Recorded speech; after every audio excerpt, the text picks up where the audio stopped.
Hey, there we go. Welcome to TechChat Tuesdays number 65 for Tuesday, July 18th, 2023. I'm Ken Rimple, joined by Sujan Kapadia. Hey, guys. And I also have here with us our guest for this week, Keith Gregory. Hey. Other folks, yep. And so just before we get started, let me share my screen here. I wanted to bring up a couple things, typical housekeeping and information for everybody here. So first things first, if you go to Chariot on YouTube, youtube.com/Chariot Solutions, you will find a bunch of playlists. One of which is, of course, this one, which is, if you didn't find it through there, is the Tech Chat Tuesdays playlist. And all of our 65 episodes of that are there. We also have a lot of our shows. In fact, pretty much all of our shows in the last 12 years or so are up online. So all the Philly Emerging Technologies for the Enterprise conferences, all of our offshoot conferences like Data I/O and IoT Fusion and things like that are on there as well. So all of them free, no registration required. Please use it. It's a great resource. We got tons of amazing speakers from all of our years of running conferences for sure. That'll be useful to you. The other thing is, as we get started, our website, chariotsolutions.com, has a lot of good information about us. So, for example, in the services section, we are primarily a software and data engineering and mobile application development company. So if you're looking for help in those areas, you can check out our services pages in mobile application development, regular application development. There's case studies. We also have training and mentoring, which is what I run. And I wanted to announce recently we did a class on, a class on modern Java. Because what we've been finding is people are starting to kind of find their way back to Java in many cases, since Java has improved over the years. And so if you're just getting back to using Spring or Java more recently, JDK 2021 timeframe, the last time you touched it was probably 7 or 8. This is a good course. So you can check that out at chariotsolutions.com/training. We can do it online. We can come to you. You can come to us any way you want to do that.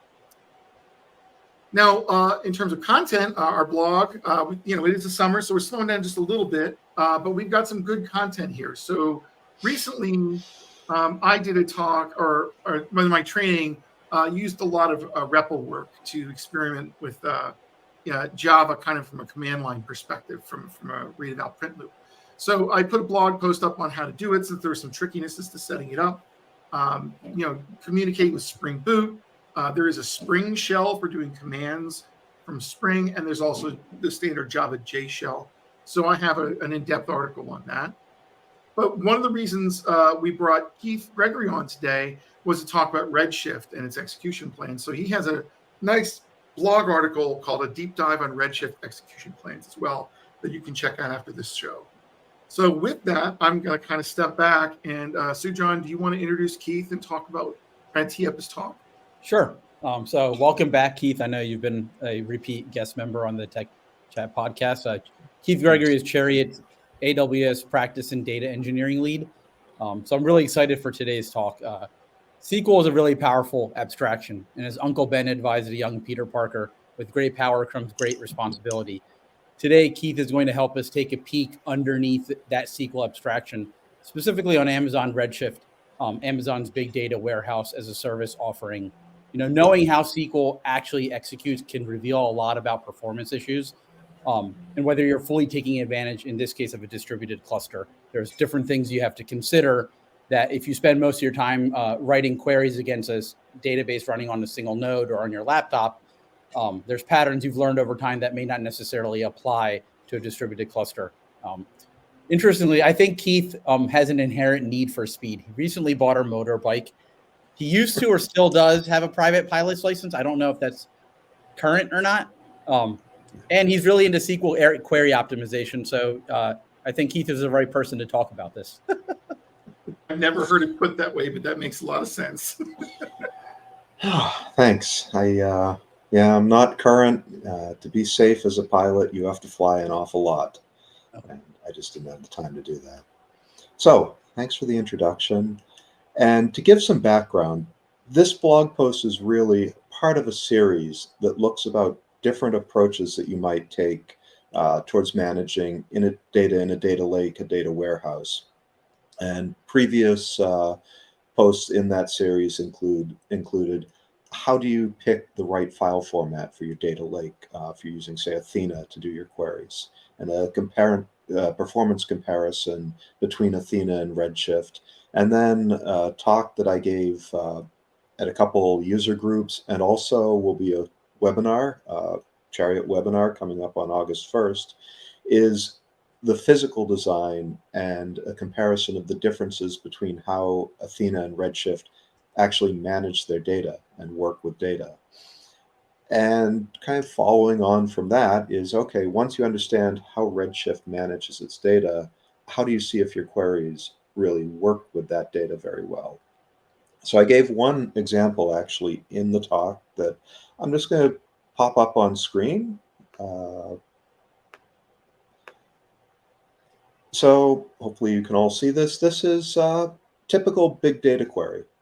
And the idea is that you've got some clickstream data, which if you're not familiar with the term, whenever you go to a website, it's tracking what you do and making it available. And it's a very high volume, useful thing to be doing a data analysis.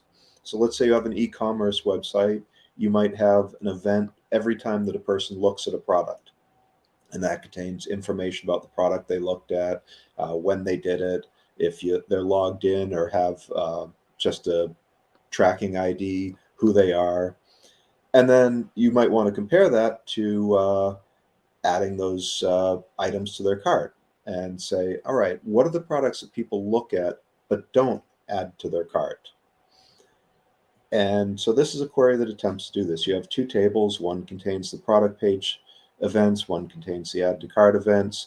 They have a user ID in common, product ID in common. So it's a pretty simple left join between these two tables.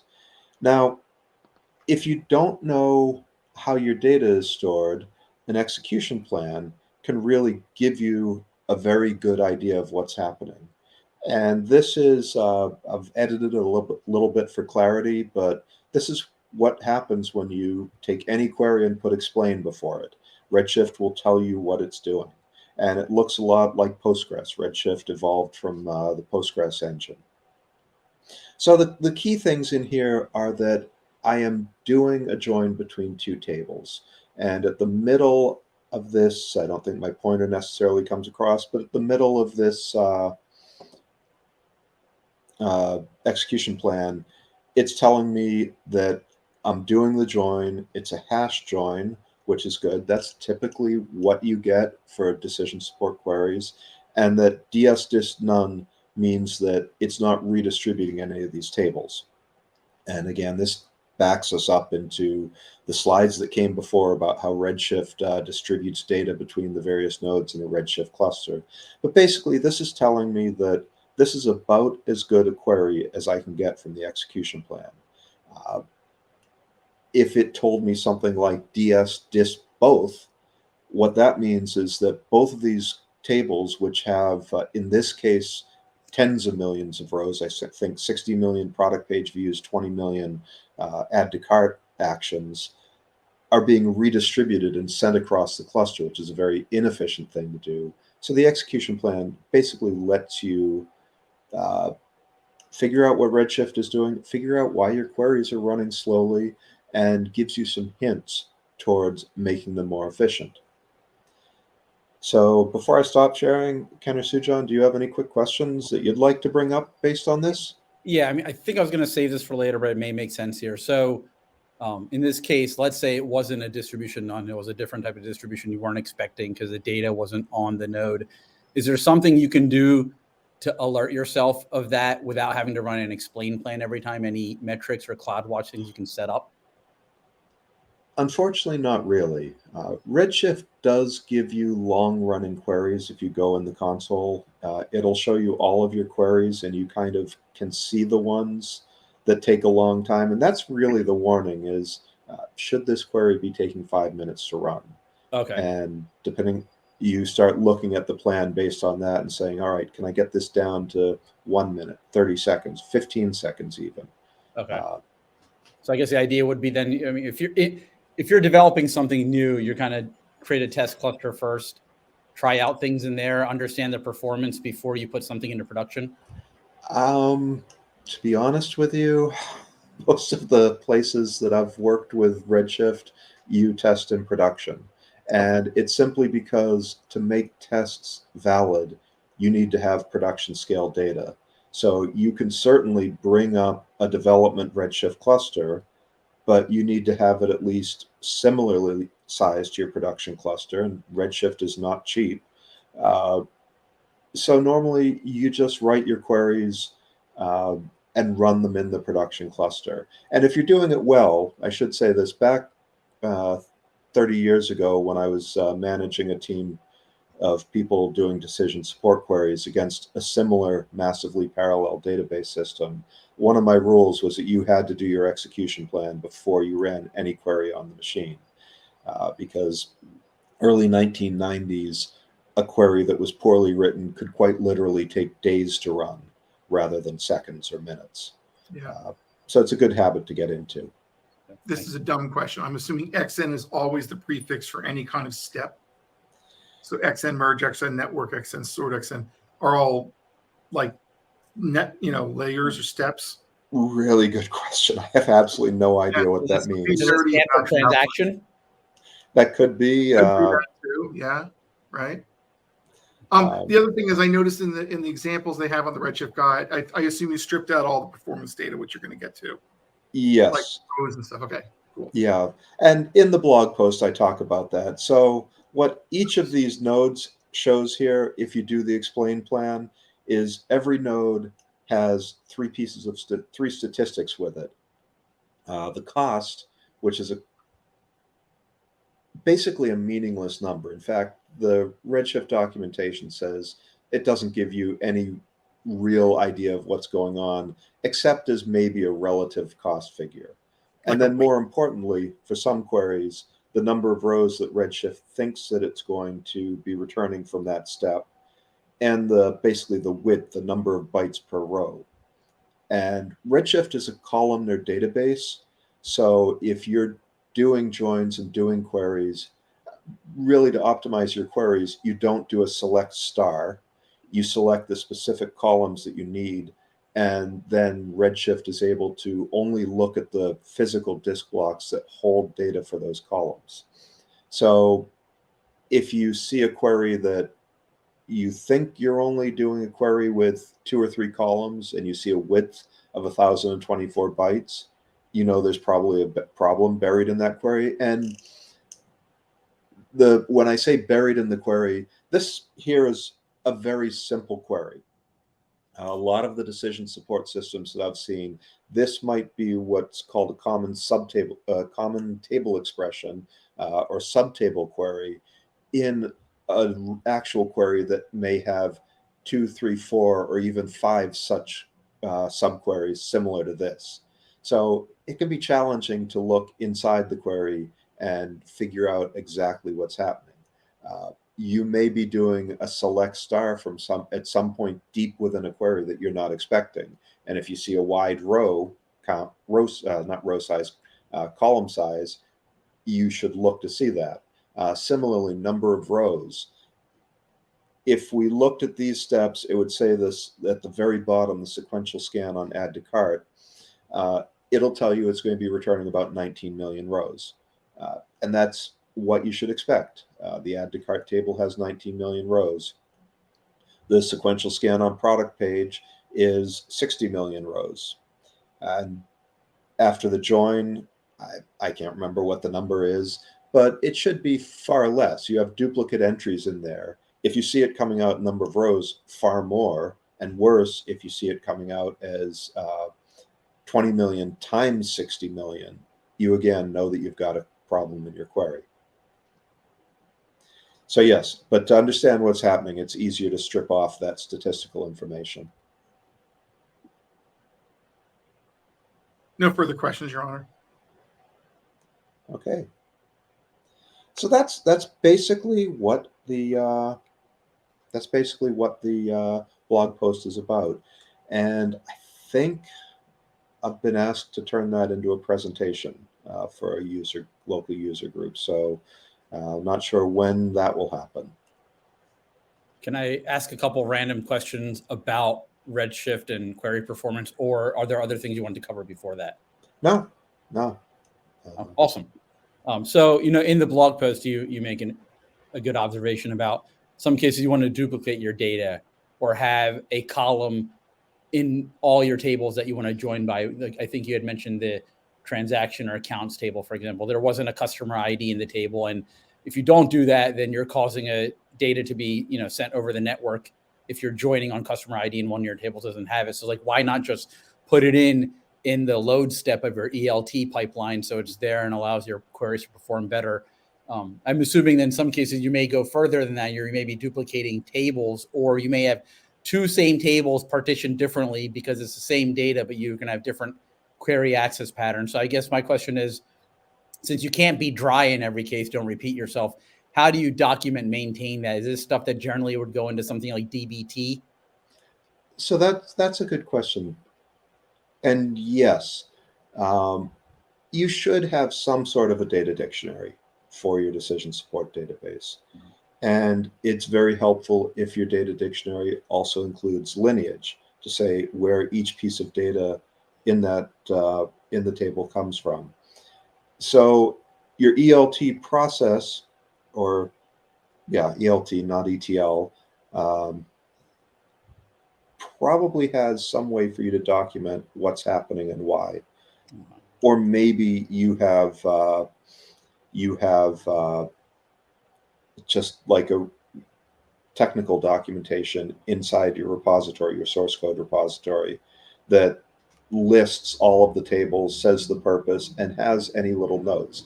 DBT certainly, which is a tool that lets you orchestrate queries against decision support databases, it gives you a lot of features for that. It encourages you to document your table models while you're building them.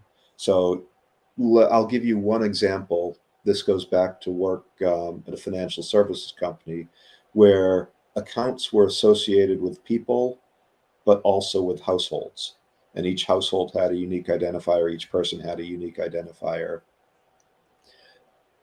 And you would join, depending on the needs of the analysis you were doing, you might join this based on either of those two columns. So that's a perfect example of a case where in a modern system where bytes are essentially free, you take the same identical data and you simply distribute it in two different ways. Okay. And then in your documentation, if you're using DBT, you would put in your model documentation that this table is intended for use when you join to this. Otherwise, use the table that you join by account. So yes, and I think it's a key thing of tools that they do give you the ability to do this. Right. You want to capture as much information about your transformations and about the final data as possible. I have two more questions, unless you wanted to interject with another question, Ken. Okay. Go ahead first. So you mentioned in your talk that you gave at the recent meetup, and then in this blog post, you can obviously look at CloudWatch metrics like CPU if you're seeing something, for example, in the leader node, if it's doing a lot more work than it should be doing. And I assume you can do the same for the compute nodes as well if there's data skew. Yeah. So I guess the next logical question for me is, how do you appropriately size your Redshift instances? And I know this is not part of the blog post, but it made me think about it. Okay, that's a question that might take us the next 2 or 3 hours. Well, then, yeah. Okay, so I'm going to go with the really simple answer, which is you use Redshift serverless, which will automatically size disk storage. And then you can configure your Redshift cluster for how much compute based on what you see. Oh, interesting. One of the things, I've become a fan of Redshift serverless over the past year or so since it's been out. It really, if you look at the numbers, it's an expensive way to run a Redshift cluster, but it gives you the benefit of scaling storage independently from compute. And at night, when nobody's using it, or more likely in the mid-afternoon before your ELT jobs run, you're not using any capacity. So it's a challenge. Historically, I would say use the DC2 node type. The DC2 is, I think, 2 CPUs, 15 gigabytes of RAM, and 160 gigabytes of attached disk, and just drive it based on how much data space your data takes up. But Redshift created the RA3 node type, which separates compute and storage. And in some cases, I think that may be completely valid, but I like the serverless approach better. Okay. Also, aren't you kind of like giving up the having to physically take your time to manage this thing and care and feed it in terms of its scaling and sizing? So that's like you're trading person time for optimization by the service. You're at the present time, Redshift serverless, you have to specify how many processing units it brings up when you run queries. Okay, so it's per query or for the time it's running? For the time it's running. Okay, so it doesn't scale like you would think. Yeah, it doesn't scale the number of processing units. Some of the documentation makes me think that it was originally planned to do that, but looking at the actual APIs, I see nothing for scaling. So I think that may be a feature that's coming in the future. And that would make sense because you bring up the serverless splits out the idea of a Redshift cluster into two parts. You have the namespace, which contains all the tables and data, and you have the workspace, I think is their term for it. There's so many overloaded terms that contains the processing units and actually has an endpoint. Okay. So yeah, right now you say for this workspace, and it's a one-to-one connection. Whereas I also have this feeling that that separation means that at some point in the future, they may let you have one workspace that has, say, 8 units for you running your analytics and 64 units, and they both work with the same namespace. Or maybe their plan for that is just to use the data sharing to support that. I don't know. I have no inside line to what the Redshift team is doing. You'll have to go find them when we go up to AWS. What is it? The Summit? AWS Summit in New York, which is next week. Yeah, we should probably talk about that a little bit in this call. One final question before we move on to other topics. So, beyond your inherent need for speed, what drove you to look into this or write this blog post? Was there a common error or any pattern you've seen on production Redshift clusters? I don't think it was an anti-pattern so much as,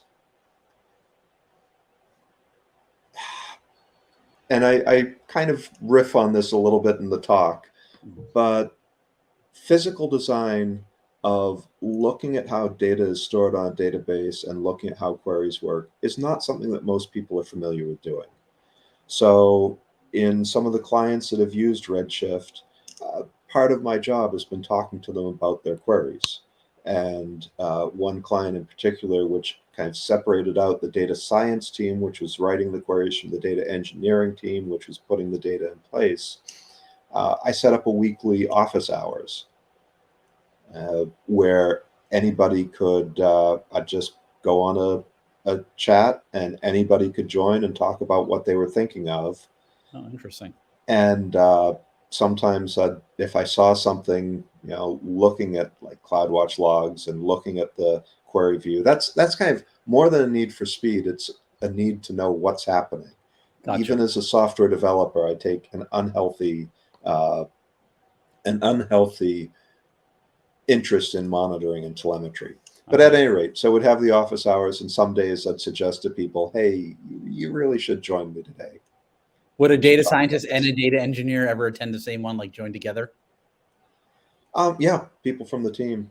That's awesome. Yeah, that's good. I think it was a great way to communicate.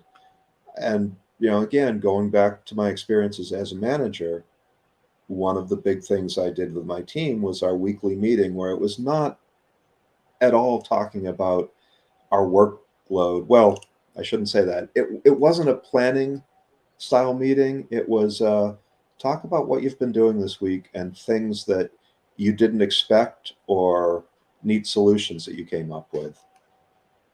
Cool. I have a nerdy question for you. So, being a relational database weenie for many years on a lot of different platforms and knowing index tuning, and the concept of covering queries, now we're talking about a columnar database. Mm-hmm. So, the thing you had mentioned to me, and this is more of my neophyte in this world question. So, you're talking about like some access patterns. You basically put two keys together as two columns in a table, so to speak, so that you can make the connection between various types, or like that's part of your path. What kind of indexing do you have, or basically is it more designing column collections the right way? None from what you think of as an index. Right. Good. All right.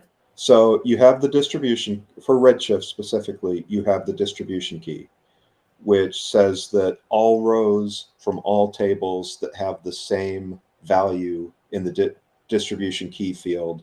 And it doesn't matter, you might have a accounts table that has an ID field and then a transactions table that has an account ID field. Doesn't matter that the columns are named differently. If those two columns are set as a distribution key for their respective tables, it means that the rows that have that field value, and I separate a field as an intersection of a row and a column, that have the same value will end up on the same node. Okay. So that's almost like an index, but it isn't really. The other thing that Redshift gives you is it lets you specify how rows in the table, the different values are sorted. So you can specify, and I recommend just using timestamp as a single sort unless you know that you have a different need. Mm-hmm. So Redshift is able to know that it only needs to look at the blocks corresponding to the timestamps that you've specified. Okay. So fundamentally different way of accessing data, of course. Yes. So And it's a query execution plan, which all the relational databases have them, but you really have a totally different way of fetching things. yes. Mm-hmm. As I call out in my talk, people who come from a transactional background, their biggest fear is to do a table scan. Yes, Right? because I saw table scan, I heard millions of rows. I thought, God, That's how decision support queries work. And the example that I give for that in the talk is that you might think of a banking application, okay? And you log into your bank account. It's pulling information about just the accounts that you control, 2, 3, 4, whatever. Then you go to a specific account. It's looking at the transactions, the last month's transactions for that account, which a few dozen, if you're a business account, a few hundred. Not a lot of data, right? You may have hundreds of millions of transactions per year for your entire banking system, but any given person going in is only going to be retrieving a few of them. By comparison, a decision support query is saying, find me all of the customers who had transactions greater than $10,000 in the last month. Right? For compliance. Yeah. And that has to scan a big chunk of your transaction table. If you've got it in Redshift, if you've got it sorted by the transaction date, it's not so much. If you do something like Athena, where you really have, outside of partitioning, you don't have a lot of control over what each file does. It may be scanning thousands of files in your data lake. Right. So the key of that last talk and the upcoming webinar is to say, think about how your data is stored. Redshift and Athena are completely different, and you have different knobs to turn. So in that example you just provided, if you're most of your queries are like, okay, give me something for this month, would you be partitioning by like a date, by month, year? If I'm using Athena, yes. Okay, but not Redshift. Well, Redshift has a sort. It doesn't really have partitioning. You can simulate partitioning. Okay. I don't know anybody who does. Oh, interesting. But okay, so that's why it's called a distribution key and not a partition key. right. Okay. You're saving IOs, but you're not necessarily doing the same thing, right? Because you're grabbing multiple things with the same distribution key in one hit, I would hope, where you can. Right. Yeah. So again, everything's based on table scans. Mm-hmm. And Yeah. I should have some slides to demonstrate this, but I'd be jumping all over my presentation. Yes. Redshift simply distributes it. Redshift distributes its data on multiple nodes in the Redshift cluster based on the distribution key, and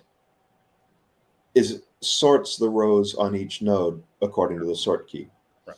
So when you write a query that says join transactions and accounts where transaction timestamp greater than 2023-07-01, if you're sorting by the transaction timestamp, Redshift knows that it only needs to look at a certain number of rows from the transactions table. Yeah, It's distributing that query, running that same query to select those rows on every node. And then it's taking the rows that it selects that meet that criteria of timestamp and joining them to the account table based on the account ID. And assuming that you've distributed the transactions by account ID, that join can take place completely in parallel on the same node.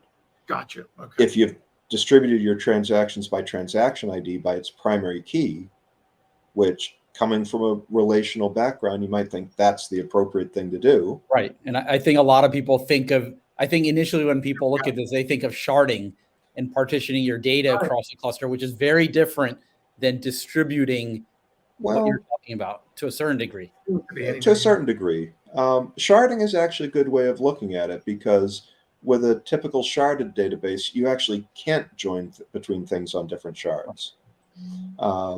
Redshift, if you think of it as shards, Redshift will say, well, I have the data distributed on this one key, but I need it distributed on the other. Take every single row that I've selected out of the transaction table and send it to the node where it can be joined to the account table.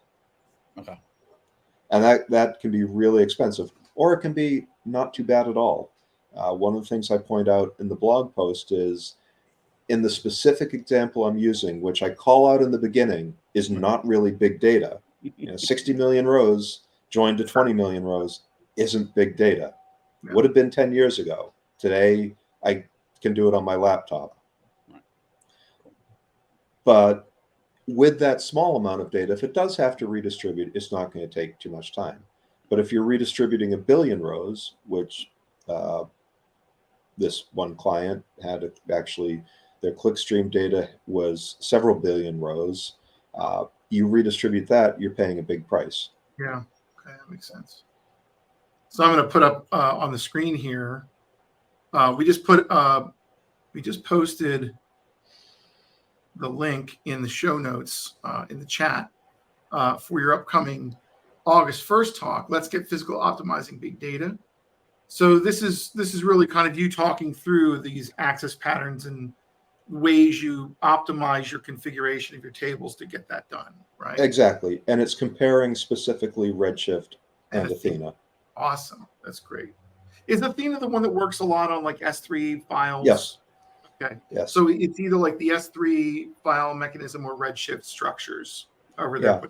I don't know anything about, so we'll start there. Your blog post on the performance of Athena, Redshift Spectrum, serverless, and Redshift, at least to me, was pretty eye-opening. I wasn't expecting Athena to kind of come out on the top along with Redshift. That's another blog. The theme of my talk on physical data design is the idea that Seymour Cray was wrong. Oh. And if you remember Seymour Cray, he designed some of the world's most powerful computers through the 70s and into the early 80s by basically throwing a lot of dedicated hardware at the problem. And some of those computers are also, from an industrial design perspective, incredibly beautiful. I think the Cray 2, it was cooled by fluorocarbons and had in your computer room, it actually had this thing where the fluorocarbon tank you would see bubbles coming up through it. Oh, wow. Wow. So at any rate, back in 1980s, early 80s, as alternative supercomputer designs were appearing, Seymour Cray said, if you were going to plow a field, what would you prefer? 2 strong oxen or 1,024 chickens? And, well, as it turned out, both in supercomputers and in big data, you want 1,024 chickens. Current top performing supercomputers have, I think, millions of Intel processors to do their job. Yeah, it's also easier to replace a few chicken if they fail versus an oxen. That's true. Analogy works all the way down. That's really the perfect analogy. And yeah, it's a case where, Athena can just give you more chickens, right? When you create a Redshift cluster, you're saying, I want 8 chickens, 16, 32, 64, whatever. Athena doesn't tell you how it calculates, but I think it's based on the number of files that it's processing. And, this particular query needs 128 chickens. This one only needs 4. So across the board, I was just incredibly impressed by Athena's performance numbers. Where I think Athena might fall down a little bit, it can do it, but on a transformation pipeline where you're generating intermediate tables from raw data. And Athena can do that, but now it's putting things in its own places. That concerns me a little bit. They also give you a list of queries that Athena is not very good at, such as self-join windowing queries. Interesting. So that's one blog article I have us posting in there in the chat as well. The performance comparison of Athena versus Redshift. That looks like a really cool article. Somehow I missed that one. I'm sorry, Keith. I'm going to check that one out. Yeah, that's okay. And then we have your deep dive on Redshift execution plans, which is kind of what we're talking about here, with a lot of detail in there as well, which is great. Another thing I wanted to call out, maybe you have it in your list. So I have so many more questions, but we don't have time today, and I'm sure many other people do as well. And Keith is going to be having a office hours where he can get into data engineering strategy, AWS, et cetera. I think it's pretty broad, right, Keith, in terms of what you're willing to cover? Okay. It's basically, unlike a traditional office hours where people show up, it's schedule an hour to talk. Okay. Is that the... I don't know if we have that linked here. Yeah, We'll get that in the show notes. I think Becca just posted it in chat. Oh, thank you, Becca. Appreciate that. So, and while we're talking about this series of data warehouse related posts, tomorrow morning I'm going to have a post, why not just use Postgres? Yeah.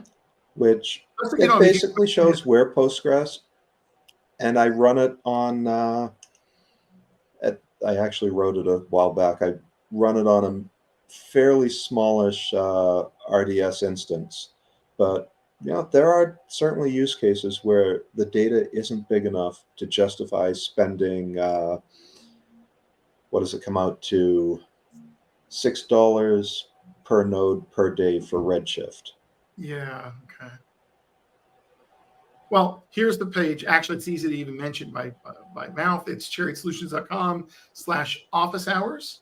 And you have data engineering AWS office hours with you. So if anyone wants to talk to you, and certainly you're the person I would go to first on any data engineering, data related issues. You're just a font of knowledge, especially if you're dealing with things like, AWS or other cloud structures and platforms as well.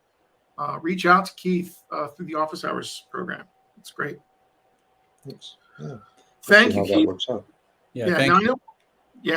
Now I know we're going to go next week. We're going up to AWS Summit, which is a huge one-day event at the Javits Center in New York City.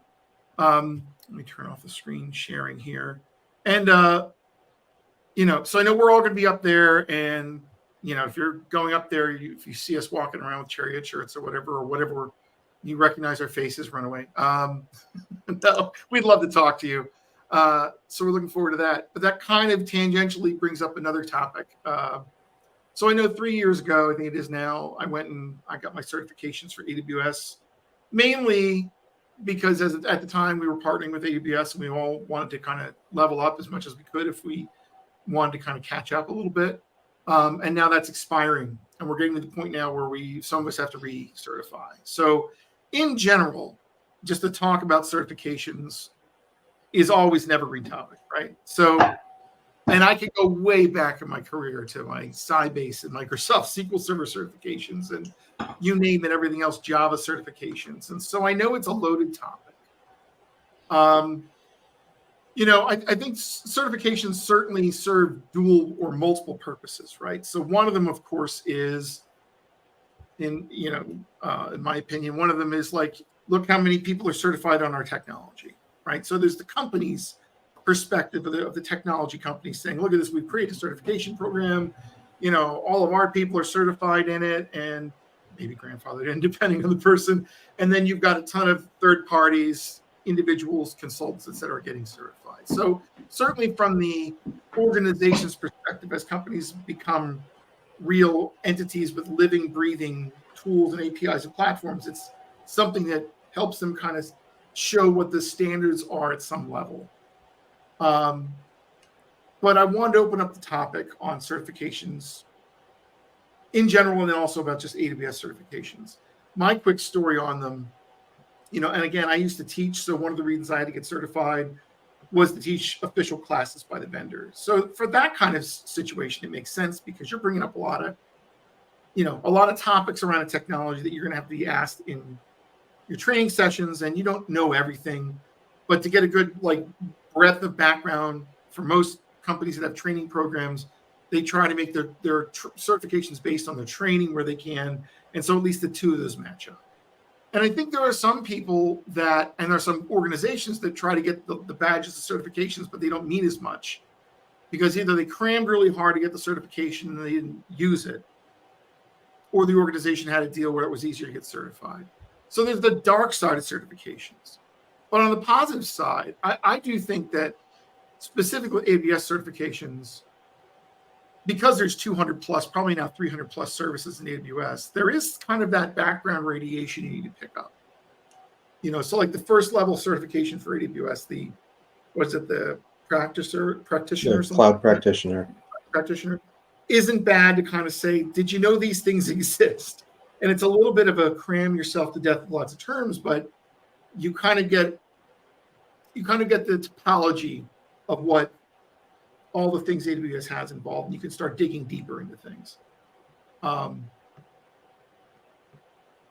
are your thoughts on certification from a developer's perspective, if you want to jump in? And specifically, we can kind of narrow it down to AWS. So I'll kind of jump in. And first off, note that Chariot, as an AWS partner, has to maintain a certain number of people with certain levels of certifications. Right.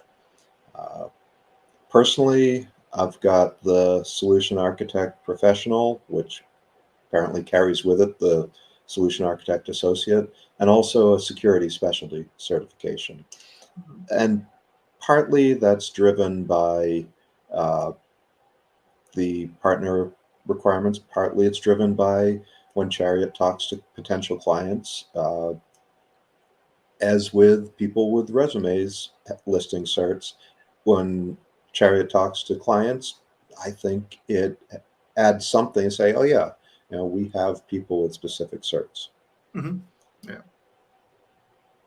And looking at the Solution Architect Professional cert, it's a challenging test.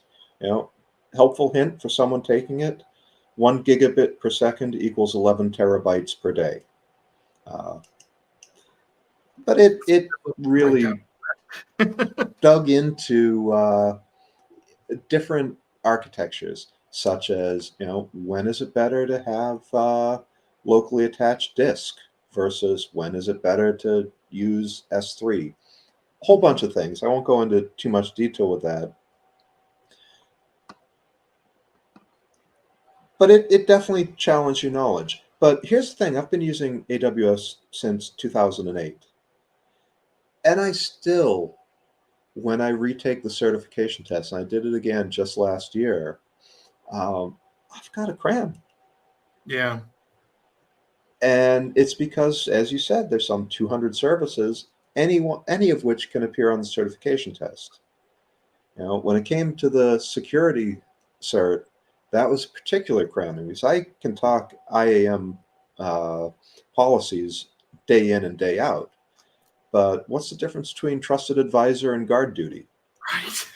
You know, now there's certainly people who are responsible for setting that up, who know that, who could tell you that difference. And I suppose, you know, realistically, I just admitted that you should not hire me to set up your security systems. Well, I mean, you know, people have their specialties, right? You can work in 5% of the technologies in AWS and be very successful for a very long time. Right. So, like, how much breadth do you get in 5 years of work, 10 years of work? Right. You know, So I think that other than the business reasons to go through the certification, I do think you have at least a chance to learn about new things. Mhm. It will take cramming, which means that you do not necessarily, you know, certainly a solution architect professional, I have the certification. That doesn't mean that I know every possible thing about AWS deployments Yeah. and structuring AWS services. But, you know, it does at least demonstrate that I've had some experience with some of those services. So that's my feeling. Does it help me? Does knowing that I have a certification make me a better developer? No. Yeah. So, John, you want to give the business perspective on this? Oh, you're muted. Thank you. You're right. Two angles or two perspectives. So one was you guys were talking about kind of like the journey of learning, right? And so last year I started studying towards a solution architect exam and like did for about 2 weeks, and then I had to put it down just because there's too much context switching in my role. But I was studying just for the sake of studying for the certification, which I think is fine from a breadth perspective when you're just trying to get your hands around the map of AWS services, which is so large. Huge. But I don't retain information well learning that way. So this year, for various reasons, I've been spending a lot more time coding and doing other things and getting deeper into AWS from the perspective of building something. That knowledge to me is like, you know, that's hard won or hard fought knowledge, and that you retain much better. So even if it means I have to spend more time doing it over time because I'm not cramming for something, I personally would rather learn that way. And then like, okay, I actually know this stuff, can build an application or put a workload up on AWS and then find, hey, okay, maybe I know enough now and I'll have to fill in the gaps of some cramming to take an exam versus cramming purely to take the exam. So I think I won't do it the latter way. I'll do it this way now, where I'm building something, learning, even if that means it's a longer journey, because I'll retain the information more. To your point about the business perspective, it's an interesting thing because, you know, generally I am of the opinion of I scoff at certifications or the number of certifications someone has, because as you pointed out, it doesn't really say that much about how you are as a practitioner or developer. I think it's great for folks that are switching careers or switching domains and like, hey, I need to learn some stuff really fast just so I can get my bearings. And then I can delve into something further based off of my job role or what I'm interested in.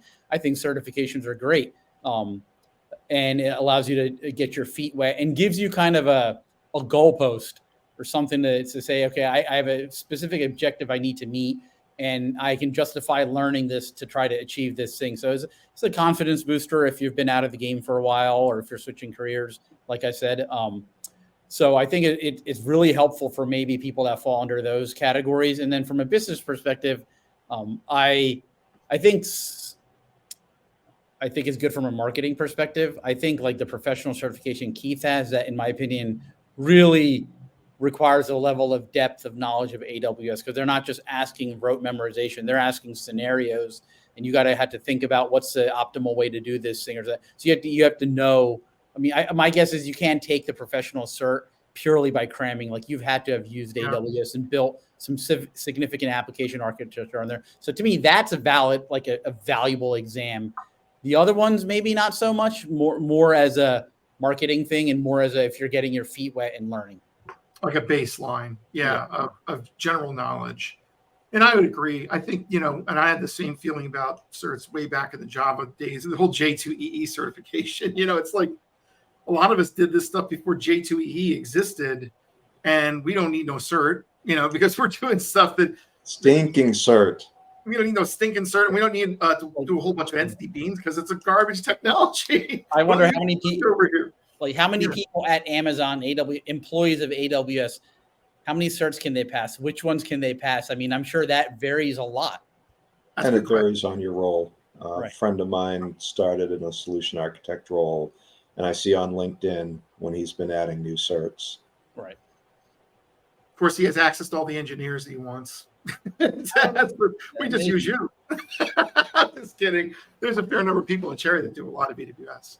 But certainly I know it helps to have people experience to say, yeah, that's interesting, but this is the really important thing out of this. And so, I would agree. I spent a lot of time working on AWS projects for the last 2 years and learned a whole lot more just by kicking the tires that was practical I could use over and over again that way than cramming for an exam. But the cramming for the exam gave me a bit more of a baseline. Like some of the stuff around configuring your environment and working with the logistics of it, it fills in the holes at the low level. But really learning by doing, I think a lot of people benefit much more. If ChatGPT can pass the bar exam, the MCATs, the SATs, the ACTs, my guess is it could probably pass a good number of the AWS cert exams. So one more thing with this. Go ahead. Yeah. I was going to say, I do have one more reason to get certified, and that's if you go to the summits or reInvent.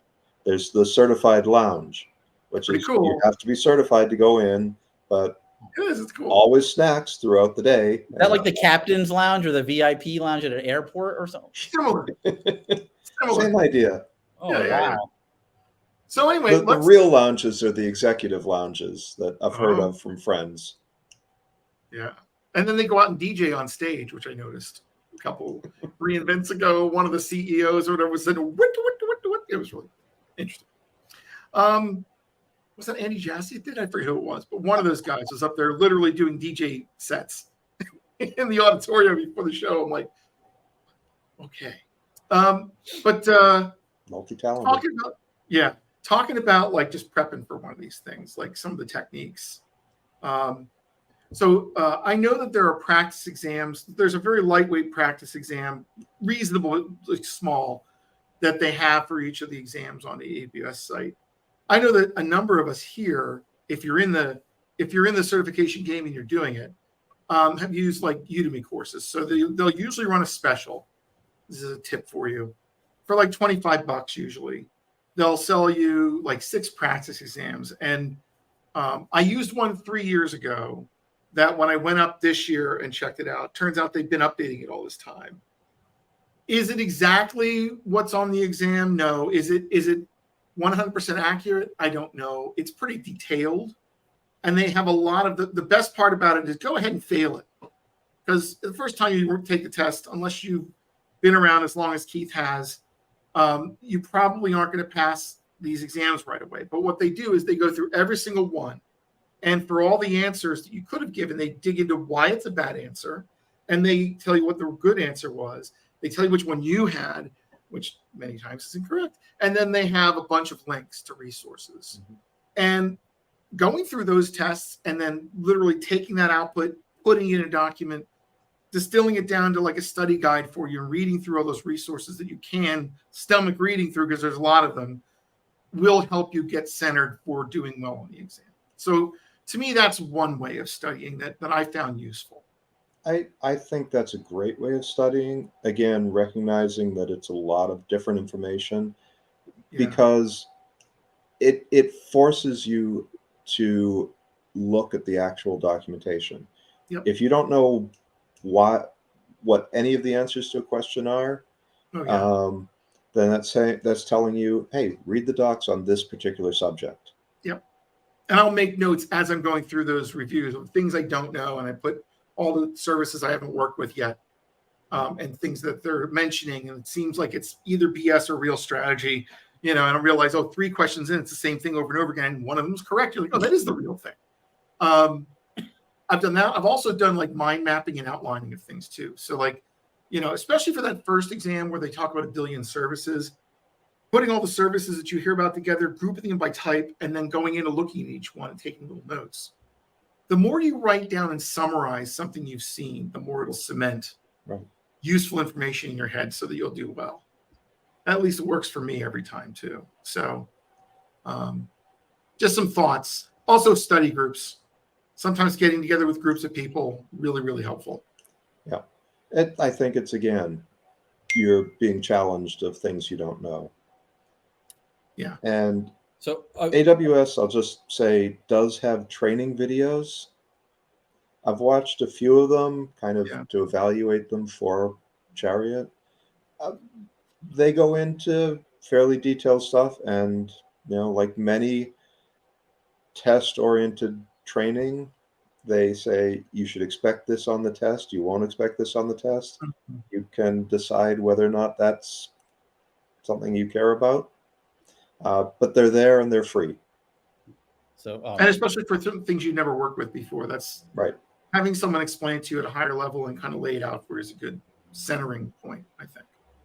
One last business perspective I have is, I think, for example, at Chariot, when a number of folks took the exam and Keith did some training courses internally for folks, if you're an organization that's looking to get into AWS and you have some developers that know it, but you need to teach it to other developers, I think that the act of learning and doing the certification is a great impetus internally to get folks interested in it, eager about it, motivated, and saying, hey, let's as an organization become more knowledgeable about AWS. And I definitely think it had that impact at Chariot. So not from the individualistic perspective, but from an organizational perspective, I think it could have a lot of value that way.